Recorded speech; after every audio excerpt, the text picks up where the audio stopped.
Hey guys, welcome back to the channel, and in today's video I am playing in yet another tournament. If you guys want to check out my previous tournament videos, then I will put the link in the description so you can do that. And if you've seen those tournament videos and you enjoyed, because I know a lot of people did, yeah, welcome back to me playing in another tournament. Alright, we get white for the first game. I'm gonna go ahead and play e4. And we get e5. Let's go ahead and play knight f3. Go into an Italian if knight c6. We do get knight c6. I'm only playing against someone who's 1294, and I did play a few games in a non-tournament over the last couple of weeks, so my rating did go up a little bit, so it's 1629 now. So if I draw or lose, I'm gonna lose quite a bit of rating, so hopefully we don't draw or lose against like 1400s, because it did take me a while to get to this rating. As you can see, I have like 381 games, and the last time I played in the tournament, I had like 350 games. So I played like 30 games to get here. Anyways, let's just go into this Italian game with c3, d4. This is the Gokino Piano game main line variation. Bishop b4 is the correct move here. Now here there's a lot of options, but I like to play knight c3. And now the best move is to take this pawn, which my opponent does find, and of course I can't take because my knight is pinned to the king. So now I go ahead and castle, and now the best move is to take with the bishop, which my opponent finds. Now I should go d5, and all of this theory I have in a YouTube video, so if you guys want to check that out and learn this opening, then that will also be in the description so you can learn what to do in this opening. We get knight a5. I think the best move was like bishop f6 or knight e7, but knight a5 is a move. So we are going to take this bishop, and then after the knight takes, it will look like I'm down a piece for a few turns, but I'm actually going to go queen d4, and both of these knights are hanging, and I'll show you what to do from there. Okay, we do get knight takes c4, so I'm going to go ahead and play queen d4. This is the theory. So now both of these knights are hanging, so I am going to win one of them. And a lot of you probably thinking, well, can't he defend both of the knights like this? Or like this? And the answer is yes, you can, but then this g7 pawn drops. And after that, the rook is hanging. I can go rook here, pin this knight, and even though I'm down a little bit of material, it's kind of like playing a gambit. So we are going to take this g7 pawn, and this should be winning for me because I have learned the theory. Now the only way to defend this rook is to go here, but then I should just have rook e1, or even bishop h6 to do this, and then if queen e7, then we can go rook e1, and this should all just be very good for me. Yeah, we do get rook to f8. Now, let's see, we have a few options. We can go rook e1, we can go bishop h6. I think the move is rook e1, and you either have to give up a knight or give up your queen. So this should be winning for me already.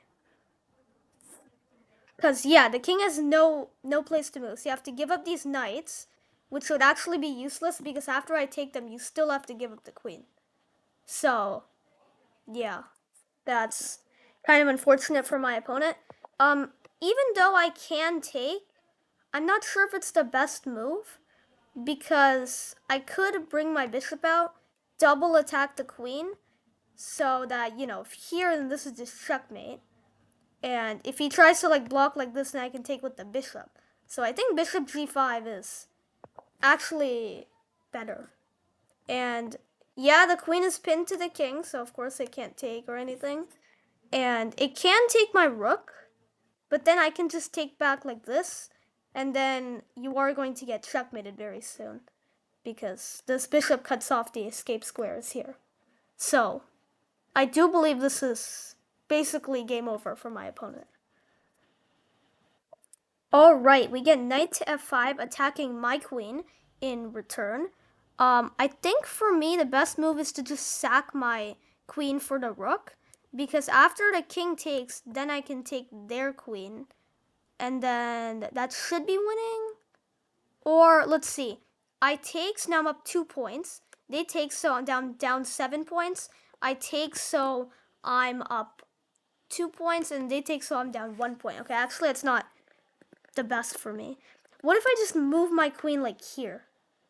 Like, this queen can't take because it's pinned to the king. And then if you do anything else, I can just take your queen, right? And then I'm also threatening, like, rook takes, knight takes, queen takes. It's just checkmate. So I'm not exactly sure how you defend against this. Maybe you can block with your knight like this? I don't know. Seems very fishy. Because then even I can just sacrifice the rook. If you take with your queen, of course I just take the queen. And if you take with your knight, then I can take here. Okay, he decides to do that, but on a different square. So now I think I can just take with my rook. And we're in the same kind of situation here. Because you're pinned, so you can't take my queen. And yeah, you're just gonna have to sacrifice. Let's go ahead and give check, and this is gonna be checkmate. All right, with that, we do win game number 1 in 6 minutes. Very short game, rather. Turns out I'm the only game who has finished. So yeah, I guess that's game number 1, and I will see you guys in game number 2. Okay, I've been looking at the games for a few minutes, and this one particularly stood out to me because it's Ilan versus Drew Varun here, and like Ilan is up a knight, but it's not super clear. Like, it looks like he's winning, but the position just looks really interesting because this knight just gave check to the king. This bishop is here, and the rooks would be staring at each other without this bishop. But a few moves ago, the bishop was like poisoned because if you take, then queen e1 is a fork which wins the rook. So there's just a lot of, tactics and interactions with the pieces in this position, which is really interesting to me. And if you guys want to know how this game ended or any of the other games in this tournament, then I will put the leechess.com or leechess.org link in the description so that you can go see it anytime during the video. And yeah, see you guys in round number 2. Oh my god, this game just ended, the one we were just looking at. And I know I'll see you in round 2, but it ended in a crazy way, so I just want to share this. This is where we left off. And the opponent here played king f1. And Ilan played rook e7. So now this is a draw somehow. Because apparently you can just take this pawn. And then the bishop has to move back. And then this bishop comes over. This knight is trapped, so it has to sacrifice. And now it's all of a sudden an equal position. So it's equal. But instead, he went here sacrificing the bishop. And he accepted it. And now you can sacrifice the knight, and the move here is king g1 to last a little bit longer because after rook e1 you can apparently give up your queen and then, last a little bit longer. But instead he accepted the knight sacrifice. So Ilan got the checkmate with the rook and a queen, down an entire bishop after sacrificing a bishop and a knight. So if you guys want to check this game out or any of the other games, like I said, the link will be in the description, so you can go check it out. That's crazy. All right, round number 2 is starting in 26 seconds. And if you notice, everybody here has 1 point, including me. But I'm the 5th person here, even though 6 people have 1 point. So if you're wondering why, it's because this person beat a 1503. This person beat a 1412. This person beat a 1346. This person beat a 1343. I beat a 1294. And this person beat a 1246. So if you beat a higher rated opponent, you move up the leaderboard, basically, because it's harder to win against a higher rated opponent. We get the black pieces for round number 2, and of course I'm playing Ilan. This happens like literally once in every video. Alright, Carl Khan. Oh my god. Okay. If you're a new viewer, you're probably like, why did I just say, oh my god? If you're a returning viewer, you know exactly what I'm talking about. I played a Karakhan every single video, and then I say, why am I doing this? I need to learn a new opening. I'm not going to play it the next time, I promise.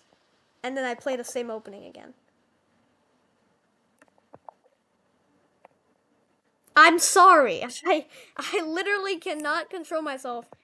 After I see e4, I just immediately instinct go to c6. But I am working on some new opening courses on chess reps. I'm learning a few. I'm learning the Queen's Gambit. I'm learning the London.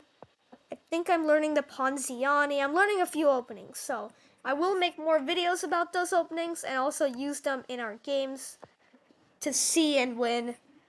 To see and try to win with these new openings because it's good to get some exposure onto different openings. Meanwhile, I'm not really explaining what I'm doing, but I think it's pretty self-explanatory, just developing my pieces. Now I have the ability to castle, so I do castle. And I guess my queen's not really doing anything. Maybe I should go queen c7. Problem with queen c7 is that if bishop takes, I have to take with my pawn, which is uncomfortable. So what about queen e7? I think queen e7 is a fine move. This file isn't going to be opened up anytime soon because I have to get my queen off the pin, then I have to move my knight, then I have to move my pawn, which is going to take a long time. So I might as well bring my rook over here somewhere so that it's going to be more useful. Okay, I think rook e1 is either just a normal developing move or it's preparing for knight e5. Because knight e5 takes, and obviously I'm going to lose a piece.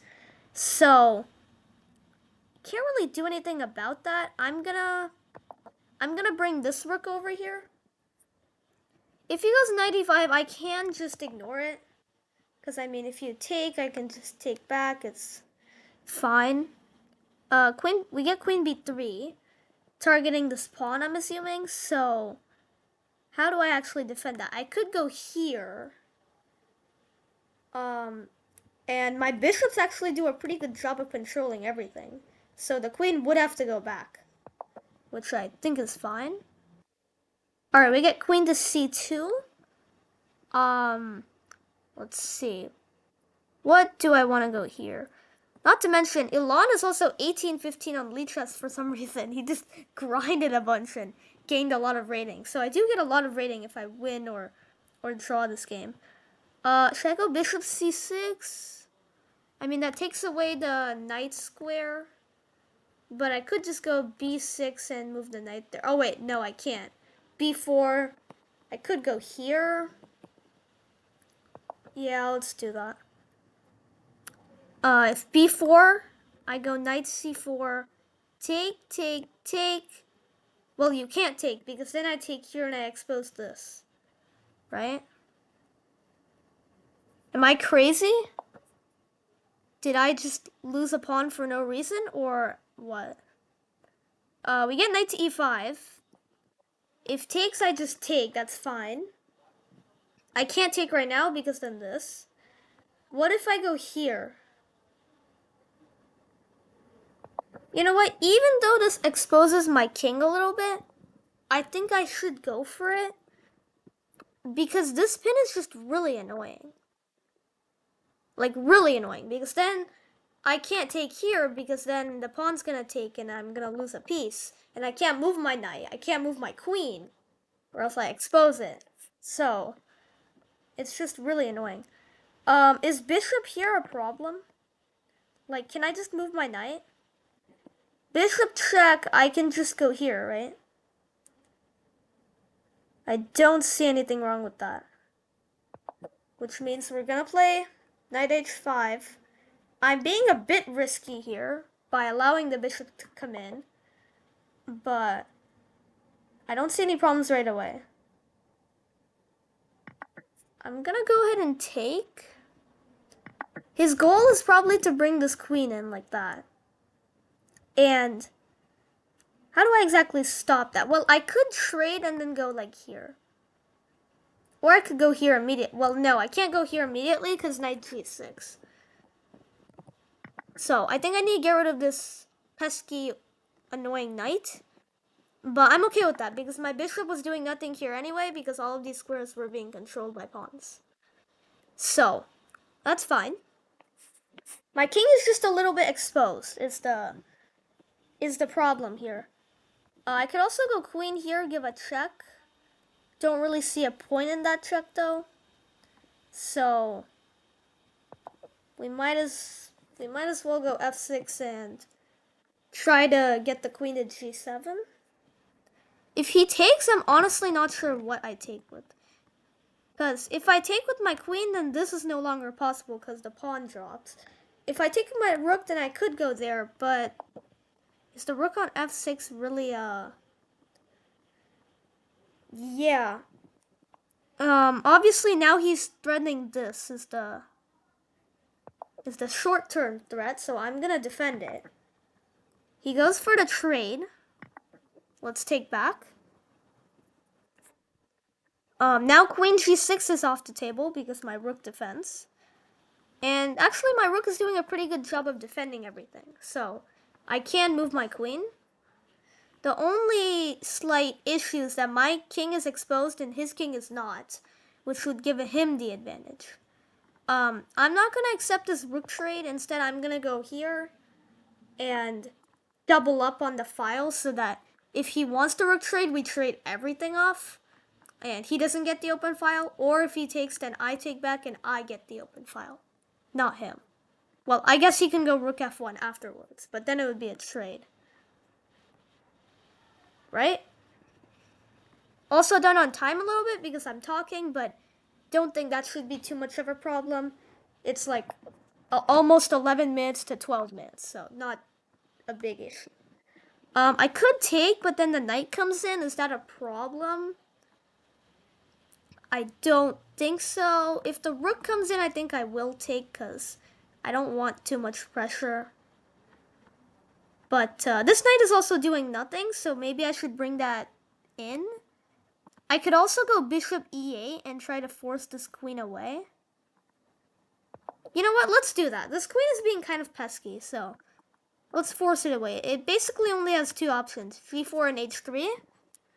And then I could also go bishop g6, try to get this bishop out of here. And then this bishop is also a pretty good defending piece. It all basically depends on him. If he wants to trade or just move back, if he wants to trade here or keep the tension or move away, like, or double up, like, it all depends on him. I'm just creating new possibilities and he's gonna accept whichever one he wants. We get queen to g4. Now, let's see. A lot of these squares are defended, like, even this is defended. I guess queen here attacks my knight. No, but then I just have b6, so what if I go here? Is that a problem? Well, I am exposing my king, which can't be a great idea. But what if I go bishop here? Feel like there's something. Let's go bishop g6. Sorry about that. I accidentally clicked something. Okay, he decides to trade. Now, what do I take with? Well, obviously queen, right? Like, what's the point of taking with my rook?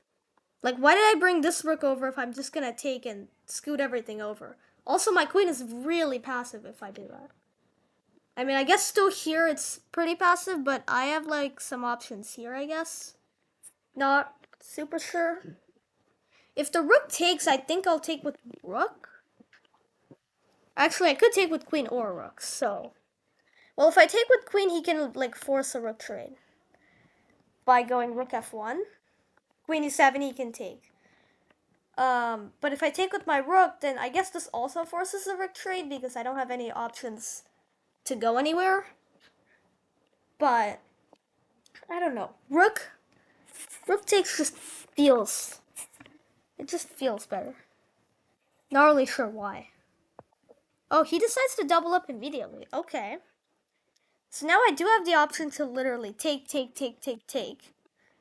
I could also boot this queen, but then my king is open, as we mentioned. I could also do nothing and try to activate my knight, maybe cause some problems like this. You know what? Let's do that. Because this rook is defended enough times. Like, if he takes, I can take. If he takes again, I can take again. Everything's happy. But his knight is sort of active. It can maybe go to f3 or b3. But my knight was not doing anything particularly useful. And as the old saying goes, the knight on the rim is dim. So let's get it off the rim so that's not dim. And 95 is not actually a fork because of course he can just take. But it is on the table to like force some rook trades. Right? Yeah, it actually forces rook trade. He decides to go with knight b3. Okay. Interesting. Probably looking for knight d4. Or knight here.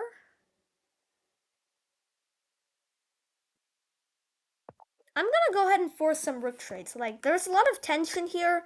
Feel like we should do something about it. I don't want to instantly take. But, okay, that's a notification. Like, I didn't want to instantly relieve the tension, but I wanted to do something about it. So, yeah, he's just gonna trade everything off. I get that. Now he has to move his queen. He can't offer a queen trade, right? Wait, is this a problem? Is my knight getting bamboozled somehow? I don't think so. I could always just move my queen and then move my knight. What? What the heck was that? And then he just resigned? Did he just forget about his queen? What in the world? I'm so surprised. That was so equal. Like, he literally had to move his queen and everything was good. Oh my god. Wait, now I feel terrible. What is that? What was that? I should not have won that game that easily. Like, I mean, of course I wanted to win, but not like that. Wow. See, this just goes to show that even if you're 1800, even if you're 2000, even if you're Magnus Carlsen, you can still blunder sometimes. Right? Like, there's nothing you can do about it. Your brain just forgets for a moment that this is just a free queen. Right? Like, even Magnus Carlsen, no matter how good you are, sometimes this just happens. Apparently it's mate in 6 right now. Of course I don't understand how or... Oh, it's because queen f2 and then checkmate. So you have to stop it, and then I go here, threatening this, and you go king f1, and then here, and then here, and then here, here, here, here, here. Yeah, nobody's gonna see that, but that was crazy. Yeah. Wow. That's insane. I did not imagine to win like that. I thought it would be a hard-fought battle, and in the end game, I somehow promote a pawn, and then he resigns or something. Not just him losing a queen. Wow. That's crazy. Anyways, with that, we do win game number 2, and I will see you guys in round number 3. Yeah, I just messaged Elon, and apparently he was trying to click on the queen, but then he somehow moved the knight. Like, he was trying to go queen here, but I guess the queen didn't select, so he went knight here instead. I'm not really sure, but he says it was a mouse slip, which I guess makes a lot of sense because you don't really hang a queen for no reason, right? Yeah, that's crazy. I should also mention that I actually mouse slipped against Elon like last week or 2 weeks ago. And the same kind of thing happened. I don't think it was a queen, I think it was like a rook or something. But a rook is still a lot at my level because I'm 16, 1700. So, yeah, because of that. I didn't resign immediately, but like if you lose a rook, the game is pretty much over unless you have something crazy. But yeah, I just want to mention that so that you guys know that it's not just other people, it's also me. Like everybody does it. I've done it. You've probably done it if you follow and play chess a lot. And yeah, see you guys in the third round. Holy, what is happening in this game? Okay, let's look at this. So we get a Scandinavian, whatever gambit this is, pretty normal stuff. And then somehow, out of nowhere, Black just wins a pawn. Like, I've never seen this before. It's just Queen e4 check and then Queen c2. With the bishop defending, of course. So now it's just equal for a while.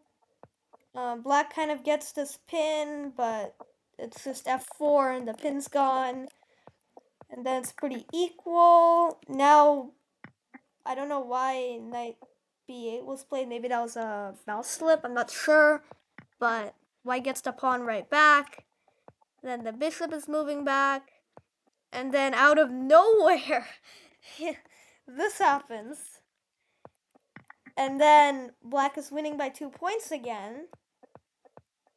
And then the pawn moves, so black gets forked. So now it's a drawn position again. And then now white is up a pawn, because if you take, then you get forked. So this game really went crazy ways. And yeah, both of these people are my friends, by the way. I mentioned them in previous videos, I think. Merdang and El Pasam. But yeah, shout out to both of these players for playing all these very crazy and creative moves. Alright, all the games in round number 2 are finished. So round 3 is starting in 43 seconds. And apparently I'm in first place because I beat an 1800. Because Ilan is now 1800.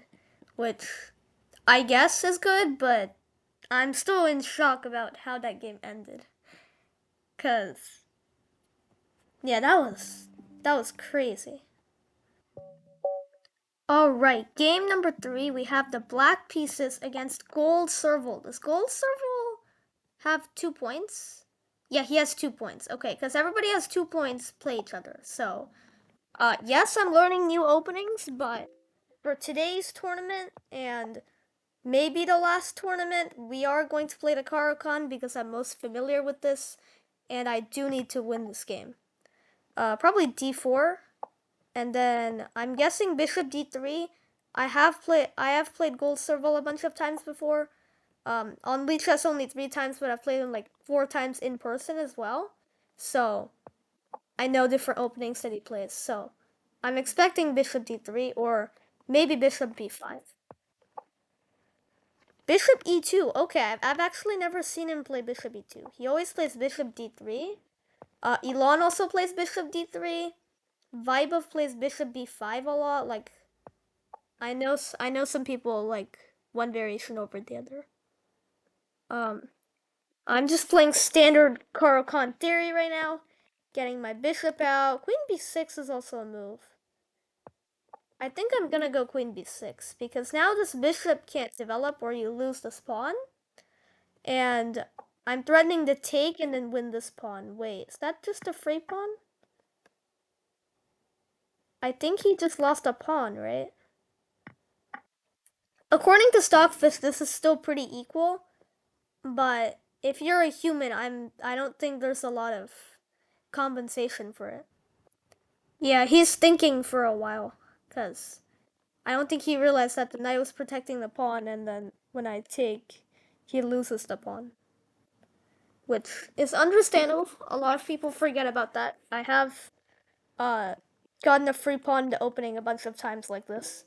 And it doesn't guarantee a free win because, a pawn is not everything. Like, if you get up a knight or something, it's pretty hard to lose. But if you get up a pawn, you can still very well draw or lose. Alright, we get queen to e2. That's not how queens move. I thought it was a knight for a second. Or the arrow did. We get queen to e2. I guess he just doesn't want to trade.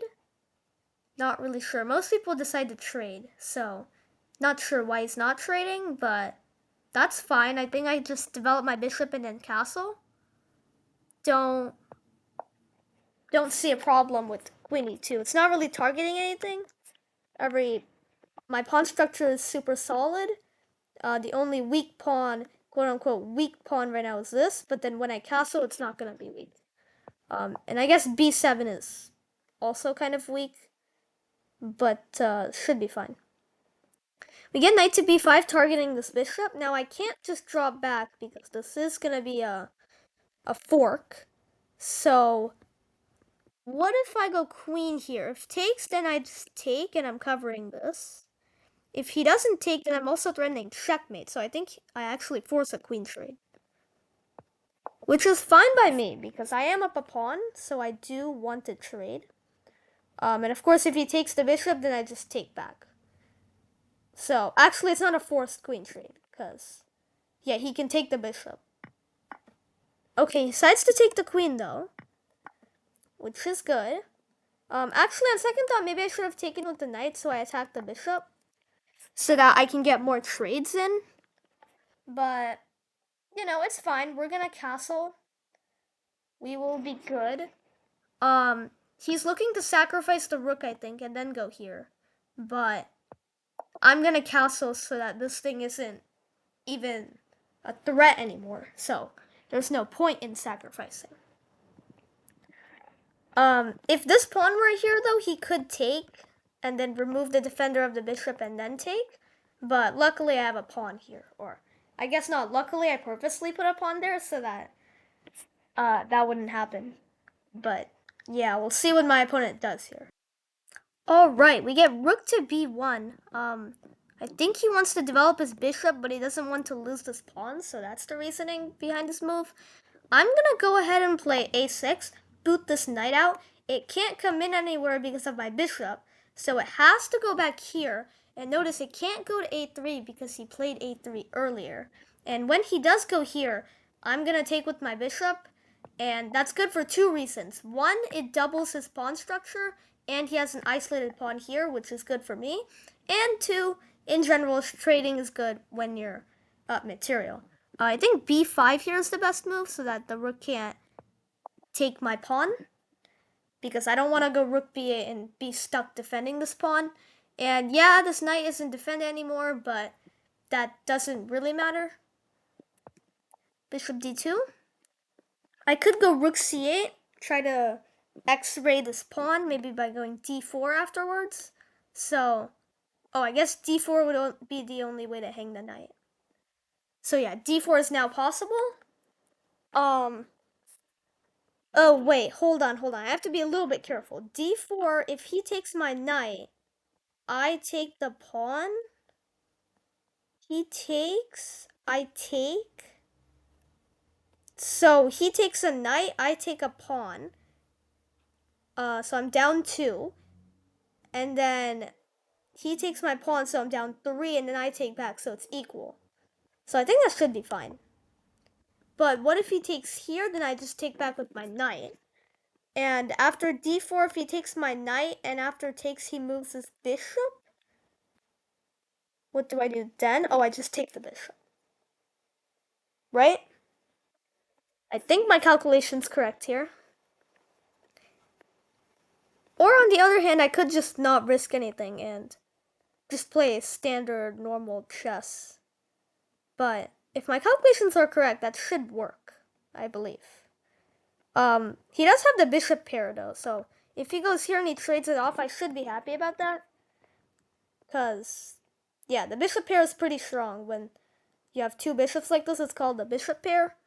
And I guess I have the knight pair because I have two knights, but that's not really a term in chess. I'm gonna go ahead and kick this bishop out, see where it wants to go. Does he want to take the knight and trade, which should be beneficial for me because I'm up a pawn? Or does he want to drop back? Okay, he wants to trade. Interesting. I guess he wants to isolate my pawn, yeah? But I think I'm okay with that because he has an isolated pawn too. And he has doubled isolated pawns. So, I only have one isolated pawn, he has an isolated pawn, and doubled isolated pawns, which is really bad. And now wherever I move my knight, actually, this pawn will be hanging. Which is the reason why he defends, of course. Now I can't play d4 because... Oh, I can play d4. Because d4 attacks the rook, so he has to respond to that by taking. And then I take. Right? Hopefully I'm correct there. He can't take my knight because his rook is targeted. And if he decides to move his rook for some strange reason, then I take this pawn. And he can't move his rook and attack my knight in any case, because this pawn is protected. So I think his idea of rook e3 is like move the bishop and bring the rook over here. But it ended up just defending the pawn. So I'm expecting rook d3 to keep defending the pawn. And then I think I'll take and then move my knight to get a trade of rooks. That looks like what's gonna happen. But the only reason I can do this safely is because my knight is being targeted twice, but my rook is defended, so I can just move it out of the way. He does take back. Now, where do I go with my knight? Here or here? This is a little more aggressive because it also attacks this pawn, but this is a little more stable because I can be defended as well. But I don't see anything wrong with this move. Like, he can't go here because his rook is under threat. So yeah, I think I'm gonna go with knight d4. And after we trade, there's gonna be two people attacking this. Or two pieces. So even if he defends it once, I can still take because yeah, he can't defend it twice, right? Wait, actually? Hold on a minute. Rook takes, bishop d1. If I take, he has rook here. That's a sneaky move. I have to watch out for that. That's a sneaky move. If he goes bishop d1, I can't actually take. That's sneaky. I almost missed that, which would have won him a knight, which would have been really good for him. But luckily I saw that. Oh, he decides to go bishop b7 instead. Okay, that makes sense. He's trying to take this pawn. I guess we're just gonna end up trading everything. He's gonna take this, I'm like 99% sure. Why would you not? It's a free pawn. I also might have knight e2 and check. No, I dropped this pawn. Too risky. Too risky. Let's not do that. Let's go here. Defend the pawn. It has two attackers, but it also has two defenders. So we should be good for the meantime. I think he's gonna start bringing his king, honestly. But it's gonna have to go the long way because my knight and rook control a lot of squares. So it's gonna have to go like bing, bing, bing, bing. But even after I move my knight, like my knight controls this and my rook controls this. So how do you make any progress? Not actually sure, but we'll see what he does here. I'm pretty sure he's gonna bring his king. And I can even bring my king to help defend the pawn as well. So I'm up a pawn here, and I might be able to win this pawn soon and be up a pawn here as well. All right, we get rook to b4, targeting my knight. Now, what stops me from just going here and trading everything off? Because then the rook and the pawn are targeted. And if he decides to take, then I can take and then take here. And if he doesn't take, if he like defends his pawn or something, if he decides to defend his pawn, then I might need to figure out what to do. Yeah, okay, he does go for that. Can I take? No, that's not an option. That's crazy. If he takes with the okay, look, if he takes with the rook, I take back, and then I take this pawn. If he takes with the bishop, I can sack my knight, and if he takes, I take. That's really interesting. What if I go here? If he takes, that's pretty stupid. There's no point in doing that. Okay, I'm gonna bring my king, because if I've calculated this correctly, if bishop takes b5, I can actually just sacrifice my knight. And he can't do anything about it. Because his rook has to stay defending his bishop, or else I just take back. I hope I'm right about all of this, because this is a big risk. But he does go for rook takes b5, which means I can take and then take this guy. So we are up a pawn, but we also do have an isolated pawn, so I have to be a little careful. We get bishop to d3, which is, oh no, my knight. My knight can't move anywhere. Well, that's bad. I gotta start. Wait, I have to actually start bringing my king forward so that I don't somehow lose. Wait a second, but he can go here. Wait, he can't go to g6. What am I talking about? Oh, but he can go to h7. Is that a problem? That might be a problem. If I go here, he goes to h7. I move up, he goes here. Okay, hold on. I'm gonna push my pawn to disconnect him from going to h7. And then after that, I'm gonna bring my king forward. Wait, what am I saying? He can just go here. Oh no. This is bad. This is real bad. My knight is in trouble here. Well, if it's not super bad. Like if he moves his bishop, then my knight can escape. And if he doesn't move his bishop, then what is he gonna do? Bring his king over there? But then I can take his bishop. And also wait. I could have just gone knight c4. Am I stupid? What am I doing? I can literally just go knight c4 anytime. Oh my god. That's crazy. How did I actually not see that? That's so insane. And if he takes, I'm just up a pawn here. I'm comfortably up a pawn here. That's so insane. If you're higher rated than me, or you're the same rating as me, or actually whatever rating you are, and you saw that but I didn't, you were wondering what I was thinking about my knight being trapped and all that, when I literally could have just gone knight c4 the entire time. I'm sorry about that, because I was just like, for like 5 moves here, my king was just here. I could have gone here for 1 move, for 2 moves, for 3 moves, for 4 moves. Like this is like the 5th move. And you guys were probably like, what is Rohan talking about? Like you could have gone there 5 moves ago. Oh my god.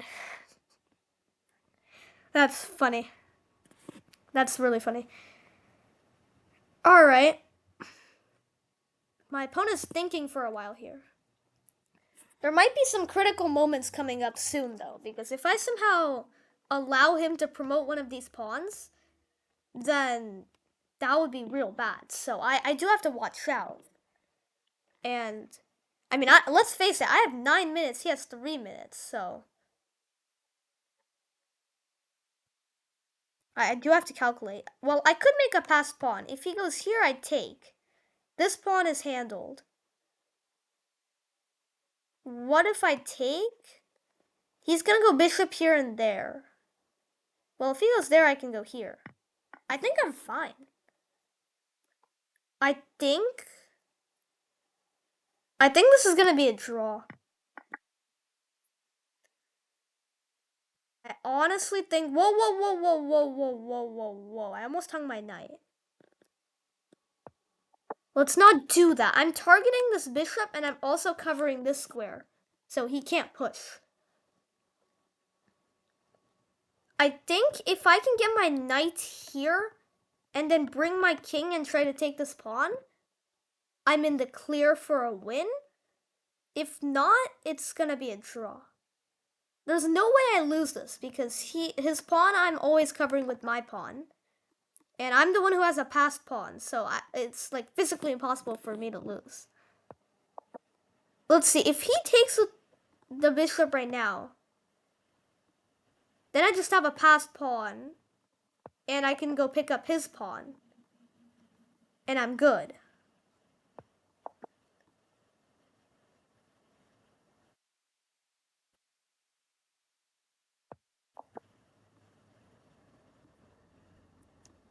Wait, is he going to...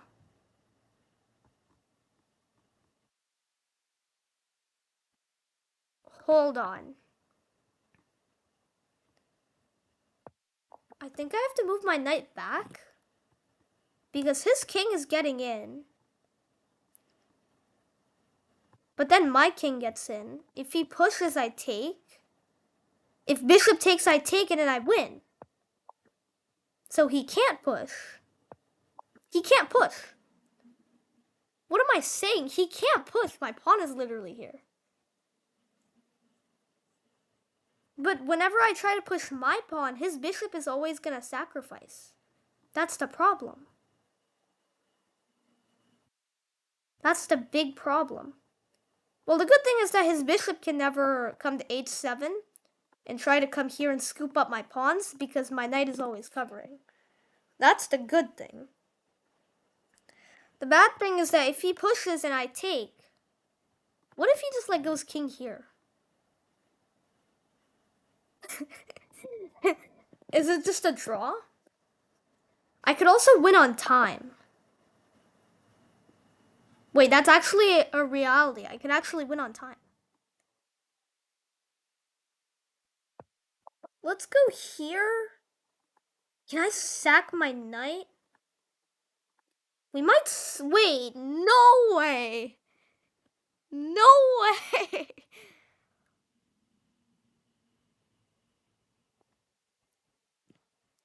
Can I sack my knight? Oh my god. If I take, he takes my knight. I push and then I win. But if I take and he takes my pawn, it's a draw.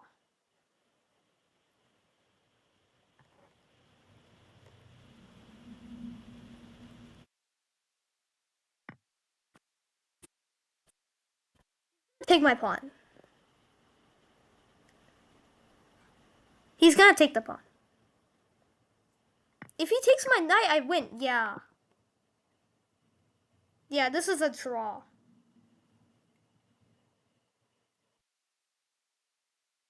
Yeah, there's nothing I can do. This is a draw. Now he can take the knight. Yup, and then I just push and he sacrifices. Wow. I really thought I was gonna win that. Really did. There's only one ongoing game. Wow, Dang won. How did he win? Ooh, crazy tactic. Crazy tactic. This is just a draw. But now there's knight... Apparently knight c6 was even better. Because now you just win the rook? How's that better? I guess you lose a rook and a knight. It's not really over. Like, you do have some pieces for the queen. I mean, why did you resign? I don't know. Anyways, we are in second place now because we have 2.5 out of 3. I'm gonna analyze this in a new tab. If you're wondering why new tab, then it's because I want to know if this game is over. Alright, let's see. I'm black. Oh wait, the engine's not even on.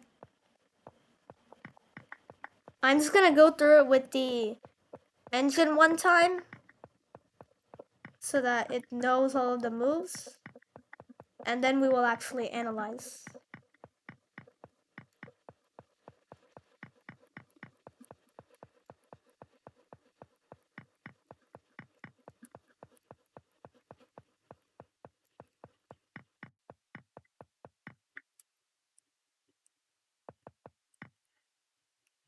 Alright, let's see. Alright, all of this is theory, of course. Yeah, h3 here, I just won a pawn. So this is winning for me by a little bit. 0.9. Are we done? We're not done. But this game's done, basically. So I am winning.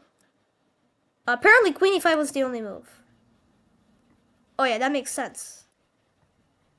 What about queen c5? Oh, queen c5, there's b4. Okay, well, I found the only move. Yeah, so now, oh, it's minus 2.2. Wow. I was actually doing really good here. And then this was a mistake, apparently. Because now we just trade and then bishop b7, I guess. And then, yeah, and then my position's falling apart over here. Okay. But he didn't see it, so now it's back to 2.4. Up, oh, the next round's starting. All right, let's go fast. And then, oh, I should have taken the bishop here, apparently. So now it's a draw. Even though I'm up a pawn, it's not super useful. All right, I get it. All right. Okay, round 4, we're white again. Why am I white so many times today? This is like the third time, right? Is it? Is it the second time? I don't know. But we're playing 1490, almost 1500. So, um, we have to recognize the fact that he probably knows a lot of theory, and I have to be careful. Because if I'm not careful, it's not like some 1200, 1300 who I can win down a night or something. Right? This is someone who is very good. So, yeah, we're gonna play this theory that I also did in the first round. In the first round, I won the game, but this is a higher rated opponent, so not too sure about winning this game. But, you know, we'll see.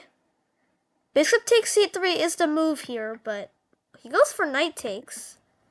And now I can sacrifice my rook for a nice tactic. And if he takes, then I go rook e1 and I win the queen.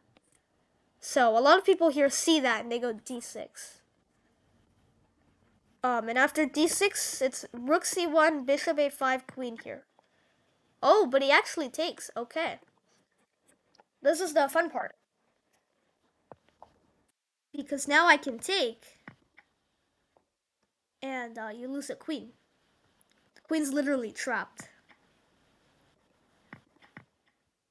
And then I can take, and technically material is equal, but this is like +5 or something. Like the position's completely winning for me. So, a lot of people just resign. Some people don't. You don't have to resign, obviously. But it is resignable. It's like +5. So, okay, the king goes back. Let's go ahead and check. Okay. Now I'm looking to play knight e5 and go for this. I don't exactly see how you stop that. Maybe rook here, but then I can add more pressure. This is not looking too good.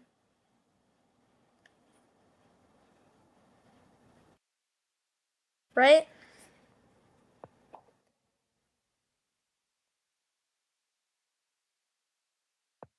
How do you defend now?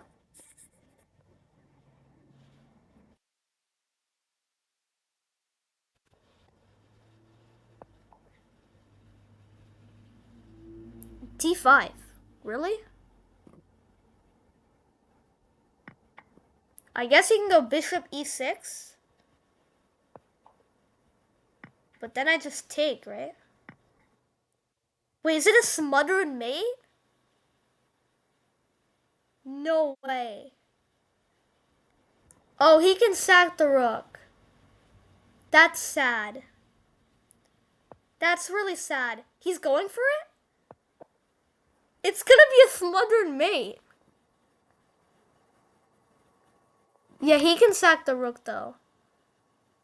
If he sacks the rook, that would be sad.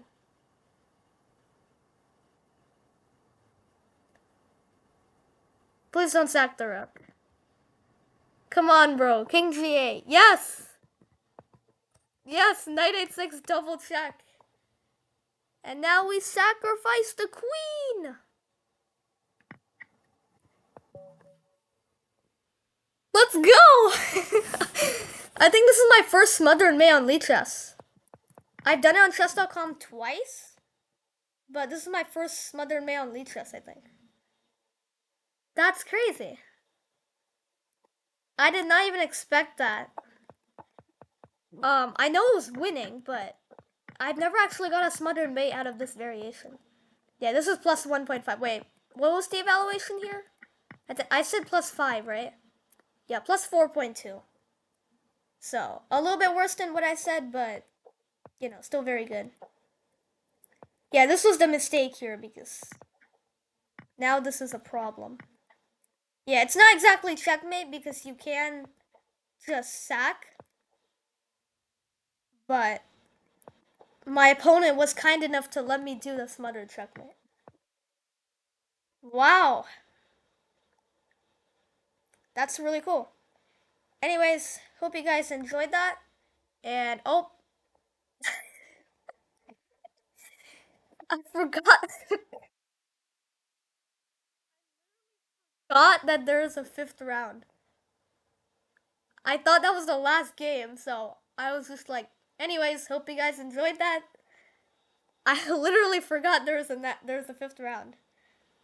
Yeah, that's funny. That was crazy checkmate though. See you in the fifth round. All right, all the games in round 4 are over, so round 5 is starting in 30 seconds. And that last game was crazy, man. Crazy. Yeah. Please check it out when I put the link in the description. The fourth game of Gold Serval or Reding. We don't have enough time to review it right now because it's starting in 15 seconds, but it was really crazy. So feel free to check it out yourself and look at the time advantage for both, or time situation for both players, if you feel like that will be more funny because it was a funny game. Anyways, we are playing Redang because he has the same amount of points as us? Question mark. How many points? I have 3.5. Redang has 3. Okay. Let's go ahead and play E4. So, oh, I get it because me and Anirudh both have 3.5 points. Anirudh is Gold Serval, if you don't know, and but we already played each other in the third round, so we can't play each other again, which is why I'm paired up with Redang. Why is he not moving? I don't understand why it's not moving. All right, there we go. For some reason I forgot this was the name of this opening for a second. We get the Scandinavian Defense. Elpasum and Redang both play this opening. So I have played it quite a lot of times. As you can see, I've played him 18 times. And not every time I'm white, so not every single time, but I've played this a lot of times. Let's go and go D4. Let's go knight F3, defend this pawn. I think he goes bishop G4. Yeah. And now obviously he's threatening to take and then take here. So I have to defend it with, I think, the bishop? Was it the bishop or the pawn? I think I forgot. Um, it might have been the pawn. Oh, but if he takes, then If he takes, I can't take back with my queen, or else I lose the pawn. I mean, now I can. But he can still double my pawns because bishop takes, queen takes, queen takes, pawn takes.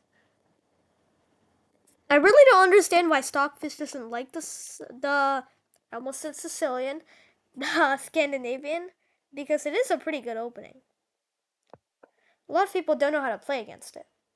Yeah, I don't know what Queen E4 was, because now I can develop and attack with the tempo. So, not sure that was a great move.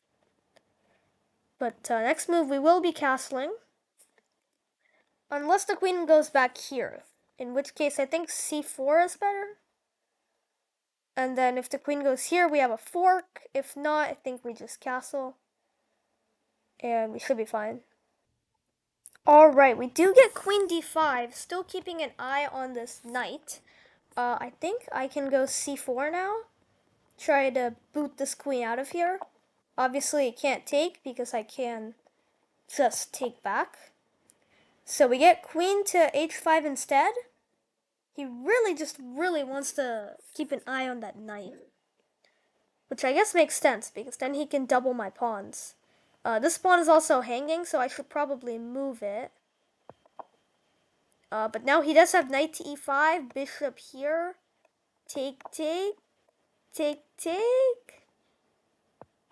I mean, material is equal, but the position doesn't look too equal to me, because he's castled, and he's all ready to go. Like, he can bring his bishop out in a few moves, but my king is still in the center, and I'm pretty stuck here. So, I don't know. He decides to go for knight to g6. Do I have h3? Let's go h3. It's no crazy sacrifices, because I can just take back. You can probably tell from my voice that I'm really tired now. After all of those crazy games. In the third round, I got a smothered checkmate. In the fourth round, it was an insane game. That wasn't mine, but it was still crazy. I think in the second round, there was also a game that wasn't mine. That was very intense. And also my own game in the fourth round. Oh wait, I got the smothered checkmate last round, right? And in the third round, I had a very intense game that I drew against Gold Serval. He's taking a bit of time here to think. So, I don't know. Is he thinking about taking? Taking this... What? Oh, that's right. I can't actually take because my rook would be hanging. So, yeah, he can actually just do that. He is starting to take and win a pawn here. So, I'm thinking... Like, if bishop takes, I can take, and I'm completely fine here. So I don't need my queen there anymore. What if I go queen c2, and after it takes, I can open up this file? That looks really good for me. And next move, I can also castle and connect my rooks so that this is actually a threat. I could also go rook h2 to defend it. Like, yeah, it's too pathetic. That's too pathetic. He can just take, and then there's no point in putting the rook here anymore. That would be insane. Let's not do that. This pawn is also hanging. Because normally, if the pawn were here and here, if the pawns were there and there, then they can trap me like that. But now this pawn is moved. So if I take, there's no trap because I can just take again. So that pawn is actually hanging now. The only reason I went here is that this is now impossible, or else I just open up the file on his king. And that looks really juicy for me. So, I think just taking is just out the window now. And I don't even know how you can defend this pawn, because if you try to do this, then that's a free pawn. And if you try to go here, then you have so many holes in your position that my bishop can just scoop in. And yeah, that looks terrible. So, I'm not saying this because I'm biased, but I really feel like black's position's falling apart here. Cause, you guys probably know. I've said my position's falling apart when I'm losing, right? I think so. He's taking a long time to think, which is not a bad thing. You should think, but you also don't want to take too much time or else you're gonna lose on time. He decides to take and get out of the pressure. Of course, I'm gonna take back with the bishop, target the queen. Queen here is now impossible because I can pin him. Well, queen here is impossible because I can pin him. Yep. It's very much impossible because I can pin him, not because I can take the free queen. Where can the queen go? It can go here. It can go here. It doesn't really have a lot of spots because my bishop and my other bishop and my pawn, and my queen, they're controlling a lot of spaces. This would be a pin, so I can't take this pawn, but I can just castle out of it, right? Not really sure what's happening here. I think there's only like 1-2 moves for my opponent. Yeah, he does go with the queen e5 option.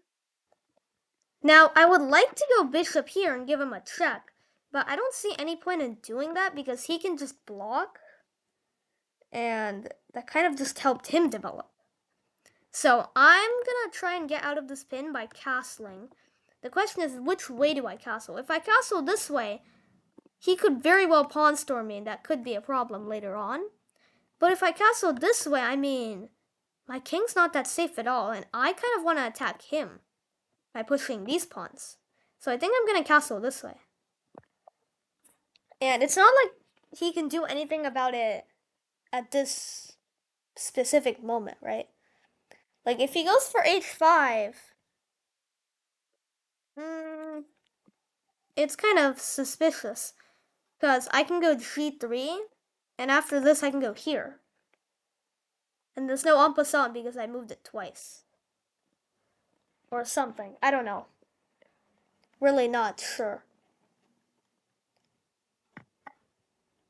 He decides to take. Wow. That's really dangerous. That's really, really dangerous because now his king is wide open. So I would guess that's terrible for him. Can I go here? Is blocking with the queen viable? I don't know. I'm just gonna keep checking him. Like, he has to block now. Or I guess moving the king is an option. But then I can take here? Wait, if he goes king b8, I can go bishop a7, lure the king away, and then that's crazy. That's insane. I hope he doesn't see that. He's probably gonna see it. And he can't even go back. King b8, bishop a7, he can't even go back because my bishop defends that square. Or protects that square. But if he plays e6, I think he's completely fine.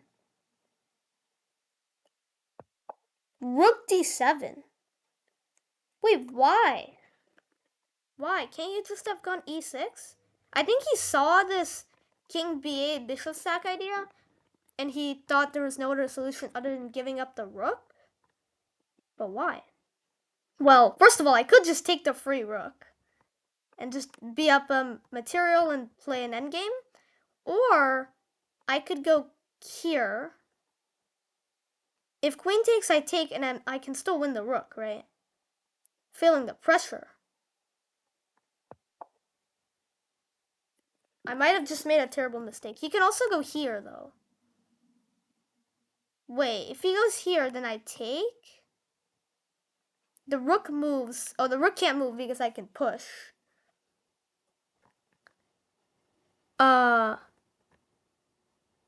Hold on. e6, I take. What is going on? e6, I take. He takes, I take here. Okay, he decides to not go for it. So now I can just win this rook. For free. Yeah, alright. Let's just play an endgame. Let's not get too cocky here.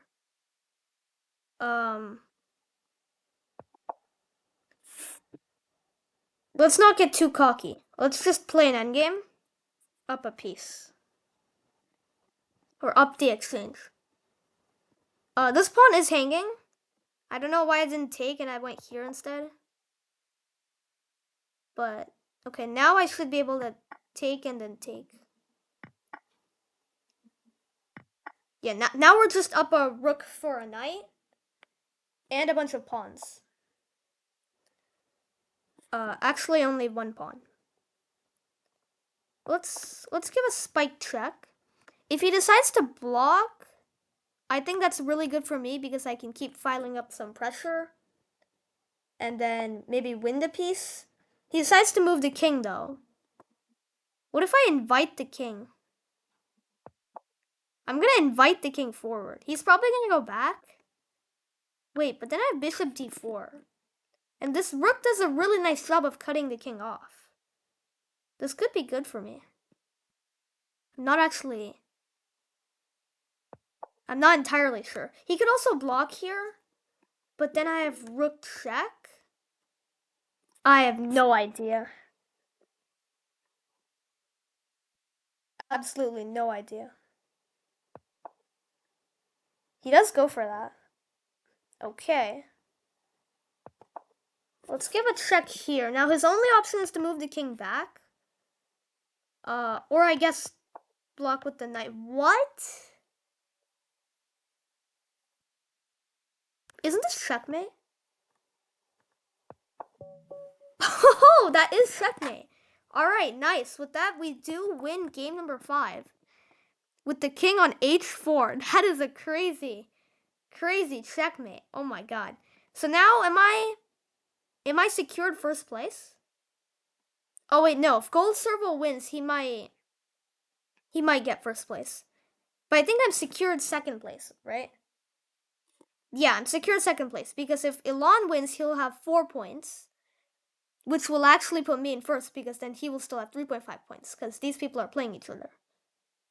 But yeah, if he wins, I don't know if I get first or second. If anything else happens, if he draws, he loses, or anything else, then I get first place. Alright, I'll let you guys know when the tournament is over.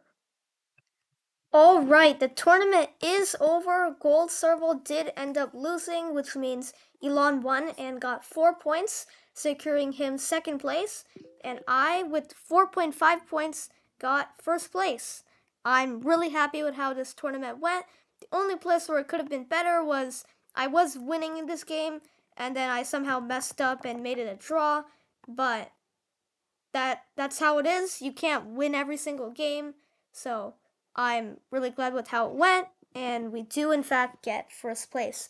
I hope you guys enjoyed this video. Please let me know in the comments how it was. And yeah, this tournament took 2 hours and 23 minutes, but of course with the process of editing, it will probably be more like an hour and 30 to you guys. And yeah, hope you guys enjoyed. And that's it for today's video. Thank you so much for watching, and I will see you guys in the next one. Bye! Like and subscribe!